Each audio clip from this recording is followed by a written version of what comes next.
प्यार भरा नमस्कार। आज सिर्फ बच्चों को नहीं, मैं आप सभी से अपना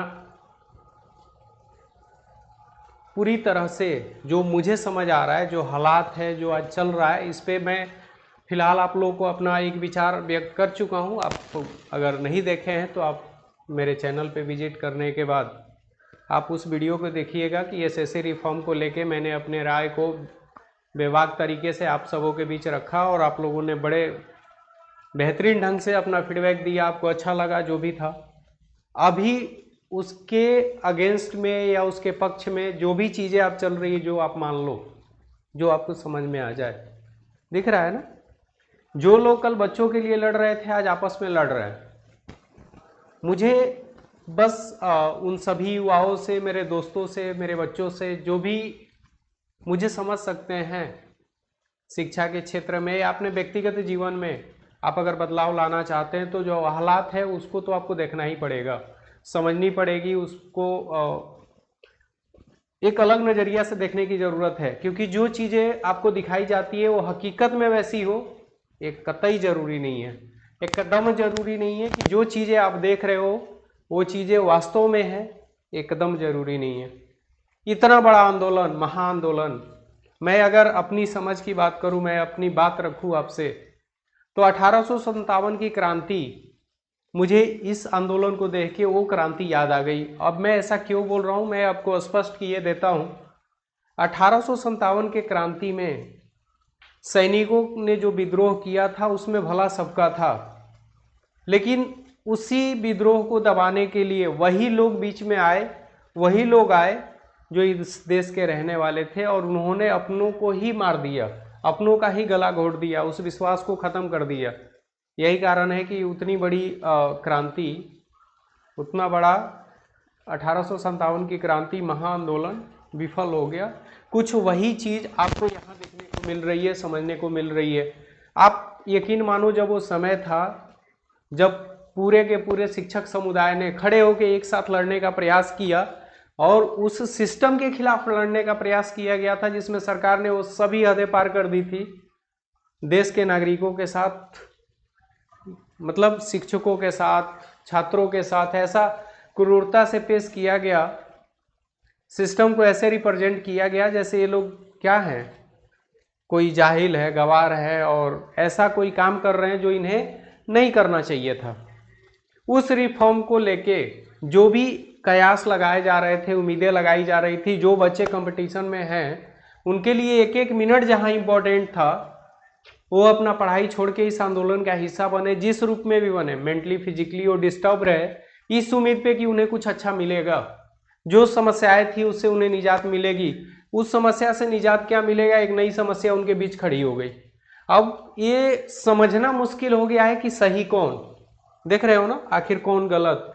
तो गलत कौन है ये तो हम बाद में डिसाइड कर लेंगे, सही कौन है भाई, सही कौन और कैसे। अगर यही दोनों, अब इन दोनों शिक्षकों की बात करें, रंजन सर, आदित्य रंजन सर और अभिनय शर्मा सर, इन दोनों की बात करें, कल तक जो दोनों एक साथ मिलकर बच्चों के लिए, छात्रों के लिए, युवाओं के लिए लड़ रहे थे, आज ये आपस में एक दूसरे को व्यक्तिगत तौर पे लांछन लगाए जा रहे हैं, आपस में लड़े जा रहे हैं। अब इसका मोटिव जो भी हो, बर्बाद कौन हुआ। अगर आज एसएससी चेयरमैन कुछ भी इन लोगों के खिलाफ बोल रहा है या बोले तो इसमें गलती किसकी है। लोग बोलते हैं कि दूसरे को देखने से पहले अपने गिरेबान में झांक के देखो। तो अगर कोई भी इस समय ये बोले कि ये टीचर समुदाय ये जानबूझ के एक आंदोलन बनाया था, मैं ये बड़े जिम्मेदारी से बात बोल रहा हूँ, आप इसको उसी जिम्मेदारी से सुनो और समझो। अगर मैं ये बोलूँ कि ये शिक्षक समुदाय जानबूझ के ये आंदोलन करवाया था तो इसमें बहुत बड़ी गलती तो नहीं होगी ना, क्योंकि इन्होंने माहौल ही ऐसा बना रखा है, माहौल ही ऐसा बना रखा है जिसमें ये बातें स्पष्ट हो जाती है कि ये तो एक मुद्दा था ना, पब्लिसिटी स्टंट का, अपने आप को दिखाने का,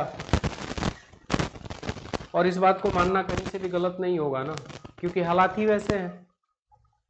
सच्चाई जो भी रही हो, जितने भी ईमानदारी से लोग लड़े, लेकिन आज वो ईमानदारी कहाँ चली गई? इनके द्वारा किए गए आपसी विवाद में वो सारा का सारा मेहनत, वो सारे के सारे प्रयास खत्म हो गए। आज एक ही चीज लोग बोल रहे हैं कि एक पब्लिसिटी स्टंट था, अपने आप को लाइक व्यूज बढ़ाने का तरीका था, हाईलाइट करने का तरीका था, या जो भी था। बच्चों के लिए तो ये आंदोलन था ही नहीं। समझने की बात यह है, सोचने की बात यह है कि मेरे दोस्त, मेरे भाई, मेरे स्टूडेंट जो भी हैं, जो मुझे सुन रहे हैं, समझ रहे हैं, अगर मैं उनसे पूछूं, आप खुद बताओ कि इन सब चीज़ों में अगर ये अपने आप को सही करने के लिए वो सब सबूत दें कि नहीं नहीं मैंने ये चीज़ें सोच के ये करी, ये अपनी बात रखें, अपना जो भी मुद्दा है वो रखें, और जितने पढ़ने वाले बच्चे हैं, जो कंपटीशन में भाग लेने वाले बच्चे हैं, जो एक तो सिस्टम से पूरी तरह से त्रस्त है, और दूसरी इन लोगों के आपसी लड़ाई झगड़े में वो ये चीज़ें समझ ही नहीं पा रहे हैं कि यार हो क्या रहा है, मुझे करना क्या चाहिए।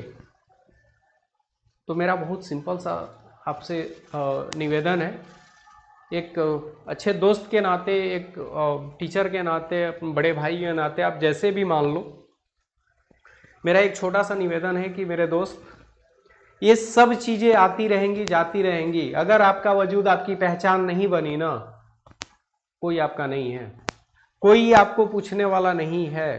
दुकान इनके भी चलेंगे, दुकान इनकी भी चलेंगी, दुकान मेरे भी चलेंगे, दुकान सबके चलेंगे, आपका क्या चलेगा? अगर मैं इस चीज़ को एक दुकान ही बोल दूं तो सबका चलेगा, लेकिन आपका क्या चलेगा? आप वहाँ पे खड़े हो जहाँ पे दोनों तरफ आपके लिए नहीं बोला जाता है कि आगे समंदर पीछे खाई, कि जाऊँ तो जाऊँ कहाँ, हालात ऐसे हैं।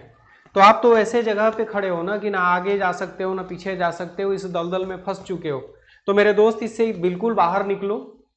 सिस्टम से जिस दिन लड़ने की बात आएगी, जब वो ऐसा होगा, जब लड़ाई होगी, वास्तविकता के साथ लड़ने का प्रयास करना, और ये सोच के लड़ना कि आप लड़ रहे हो, अपने लिए लड़ रहे हो। क्या चल रहा है, नहीं चल रहा है, इसको समझ पाना आपके लिए तो मेरे हिसाब से संभव नहीं है। तो भाई, जिस चीज़ों में बहुत कुछ ना कर पाओ, जो चीज़ें बहुत ज़्यादा आपको समझ ना आए, उससे आपको दूर हो जाना चाहिए। जो चीज़ें आपके हाथ में है, जो चीज़ें आपके हाथ में है, उस पर आप अपना पूरा 100% दो। आपका मेहनत जब वास्तव में आंदोलन उस टाइप का होगा, आपकी ज़रूरत होगी, वहाँ भी आप अपना 100% देना। बदलाव के लिए हमेशा प्रयास करना चाहिए, क्योंकि वो मिडिल क्लास ही है जो इतिहास काल से लेके अभी तक इन सब चीज़ों पे एक बुद्धिजीवी वर्ग है जो लड़ते आ रहा है, और बदलाव हमेशा हुआ है, इसमें भी होगा, निसंदेह होगा, लेकिन कब होगा ये कहना मुश्किल है। और उस कब के चक्कर में अगर आज आपका भविष्य बन रहा है तो आप बना लो, आप मेहनत करो।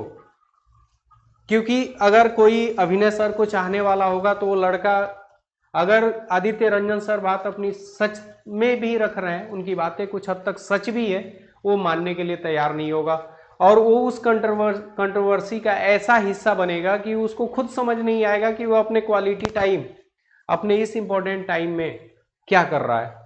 एक को सपोर्ट करने के चक्कर में वो दूसरे का विरोधी बन जाएगा, आपस में अनबन होगा, वो मेंटली परेशान होगा, वो फिजिकली मेंटली डिस्टर्ब रहेगा, और वो अपने लक्ष्य, अपने पढ़ाई से इतना दूर हो जाएगा कि उसको समझ ही नहीं आएगा कि क्या हुआ। फिर उसको वापस वो शुरुआत करने में एक अच्छा खासा समय देना पड़ेगा। तो मैं चाहता हूं कि हालात को समझो, आप अपने बुद्धिमत्ता से समझो, आप अपने सोच, अपने मतलब बुद्धि से, अपने विवेक से काम लो। आप देखो कि ये जो कंट्रोवर्सी चल रही है, जो भी हो रहा है, उससे आपको क्या मिल रहा है। वास्तव में जिस दिन आपको खड़ा होना होगा, जिस दिन लगेगा कि नहीं वास्तव में ये आंदोलन है, मुझे इसका हिस्सा बन के मुझे लड़ना है, आप खूब लड़ो, मैं आपके साथ हूँ, मैं भी आपके साथ खड़ा रहूँगा। लेकिन ये आपसी जो विवाद चल रहा है, इसका हिस्सा मत बनो मेरे भाई। इसका भी हिस्सा बन के आप किसी को अपना भगवान बना दो और किसी को अपना दुश्मन, और दोनों में से कोई आपका नहीं है। वो आपको शिक्षा लेनी है ना भाई, पढ़ना है आपको, पढ़ाई करो ना।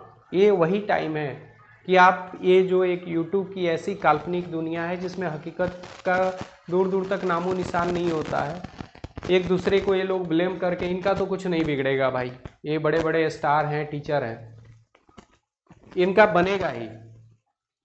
क्योंकि चाहने वाले सबके अपने अपने होते हैं, सबकी अपनी अपनी आज़ादी है, सब पढ़ाने के टीचिंग स्किल से सब बच्चे प्रभावित होते हैं। कुछ बच्चे आदित्य रंजन सर से बहुत संतुष्ट हैं, तो कुछ अभिनय शर्मा सर से। तो जब ये दोनों आपस में किसी मुद्दे को लेके आपसी लड़ाई लड़ रहे होंगे तो इसमें इन दोनों का तो कुछ नहीं बिगड़ेगा, ये बात आप भी जानते हो, समझ रहे होगे। लेकिन इसके चक्कर में जो बाकी के स्टूडेंट हैं जो अपने अपने शिक्षक को लेकर लड़ने के लिए उतारू होंगे, वो बुरी तरह से डिस्टर्ब हो रहे होंगे। मैं ये नहीं कहता कि आप अपने शिक्षक का सम्मान न करो, लेकिन शिक्षक का सम्मान करने का ये भी मतलब नहीं होता है कि आप अपने आप को बर्बाद कर लो, आप अपने मुख्य धारा अपने अपने लक्ष्य से भटक जाओ। तो मुझे अपनी बात आप तक रखनी थी, मुझे ये समझाना था कि आखिर सही कौन गलत कौन, ये ना आप जज कर सकते ना हम जज कर सकते, और ये जज करना संभव ही नहीं है, क्योंकि कोई अपने आप को गलत मानेगा नहीं और आप किसी को गलत ठहरा नहीं सकते। तो फिर जरूरत ही क्या है कि हम किसी को सर्टिफिकेट दें कि भाई आप सही हो आप गलत। भाई जिसको जो सही लगा आंदोलन का हिस्सा बना, इसके लिए तहे दिल से सबको धन्यवाद, उन सभी शिक्षकों का धन्यवाद।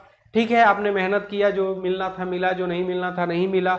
आगे अगर ऐसे रिफॉर्म आपको करने हो तो कम से कम एक स्टूडेंट के नाते, मैं अगर बोलूँ, मैं एक शिक्षक हूँ, मैं एक स्टूडेंट के नाते अगर आप लोगों की बात रखना चाहूँ इस प्लेटफॉर्म के माध्यम से, तो मैं तो यही चाहूँगा ना कि गुरुदेव ऐसे जितने भी शिक्षक आंदोलन का हिस्सा बनने जा रहे हैं, कम से कम आप उस आंदोलन को सफल बनाने के लिए जुड़िए, अपने व्यक्तिगत फायदे के लिए तो कम से कम नहीं, क्योंकि जिसके भविष्य को आप दांव पे लगा रहे हो ना, वो अपना सब कुछ दांव पे लगा के आपके साथ खड़ा है, तो इतना बड़ा पाप तो नहीं करना चाहिए ना।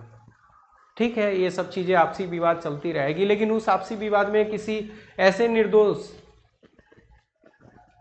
जो कुछ जानता ही नहीं है, जो सिर्फ अपने हक के लिए लड़ रहा है, उसके भविष्य को दांव पे लगा के आप अपनी मनसा पूरी करो, तो ये भी गलत नहीं है। मैं आप सबसे, जितने भी व्यूअर हैं मेरे जो मुझे सुन रहे हैं, उनसे मैं हाथ जोड़ के विनती करता हूँ, मेरा रिक्वेस्ट है कि आप सब अपनी समझ से एक ऐसे समाज का निर्माण करिए जिसमें कोई अगर कुछ करे, अगर सच्चे दिल से करे तो सब उसके साथ खड़े रहें, और अगर कुछ ऐसा कोई सोच के आपके साथ खड़ा है जिससे कि आपके होने से उसका फायदा हो रहा है, तो आप वहाँ पे बचने का प्रयास करो। आप अपने समय का, अपने समय के मूल्य का ख्याल रखो, और आप अपने ज़िंदगी, अपने लक्ष्य के प्रति एकदम सतर्कता से आगे बढ़ो। भाई मेरे, आप अगर लायक हो तो सब आपके साथ है, अगर आप लायक नहीं हो तो आप खिलौने हो, जिसको जो मन करेगा, जिस तरीके से मन करेगा वो आपके साथ खेलेगा। ये मेरा एक छोटा सा ओपिनियन था, एक बात थी जो मुझे आप तक पहुंचानी थी। ये जो चीज़ें कंटिन्यू चल रही थी, इस पे मुझे अपना राय रखना था। मैं किसी को भी गलत नहीं मानता, मैं किसी को भी सही नहीं मानता। अगर ये चीज़ें हो रही है तो ये पूरी तरह से गलत है, और इस गलती को सही करने की जिम्मेदारी उन्हीं की है जो इसको गलत बना के रखे हैं। बच्चों के प्रति कम से कम अपना विश्वास तो मत खोइए। वो आंख मूंद के भरोसा करते हैं कि आप उनका नैया पार लगाएंगे, और अगर आप वहीं पे इनके साथ चुक जाते हैं, जब उन्हें सबसे ज़्यादा आपकी ज़रूरत है, आप उनका साथ देने के बजाय आपस में ही उलझ जाते हैं, लड़ना शुरू कर देते हैं, तो फिर वो आपको टीचर के नज़र से तो नहीं देख पाएंगे ना। आप उनके नज़र में एक यूट्यूबर बन जाएंगे, एक खिलौना बन जाएंगे। और जो एक मतलब प्रेम है, एक अटूट बंधन है शिक्षक और छात्र का, उसका मर्यादा रखिए। इन्हीं सब बातों के साथ उन सभी शिक्षकों का तहे दिल से धन्यवाद जिन्होंने बच्चों के साथ दिया, और मैं आग्रह करूंगा कि ऐसी घटनाएं, अगर आपसी कुछ गलतफहमियां हैं या जो भी बातें, उसको ख़त्म करके अगर वास्तव में आप बच्चों के लिए लड़े थे तो ऐसे ही लड़ते रहिए। बच्चों को एहसास दिलाइए कि उनके साथ कभी भी गलत होगा तो आप उनके साथ खड़े हैं। और उन सभी बच्चों से मेरा रिक्वेस्ट रहेगा या फिर मेरा एक सजेशन रहेगा, जो भी आप मान लो, कि आप अपने लक्ष्य के प्रति वैसे ही अडिग रहो जिस तरीके से आपने अपनी पढ़ाई कल तक करी थी। इन सब चीज़ों में मत उलझो, बस अपने लक्ष्य के प्रति अडिग रहो। आज नहीं तो कल सफलता जरूर मिलेगी, बस आपके अंदर वो जोश और जुनून होना चाहिए। इन्हीं सब बातों के साथ मिलते हैं एक किसी और एपिसोड में, इन्हीं सब बातों, इसी तरह के कुछ घटनाओं के साथ। तब तक आप अपना ख्याल रखो। जय हिंद।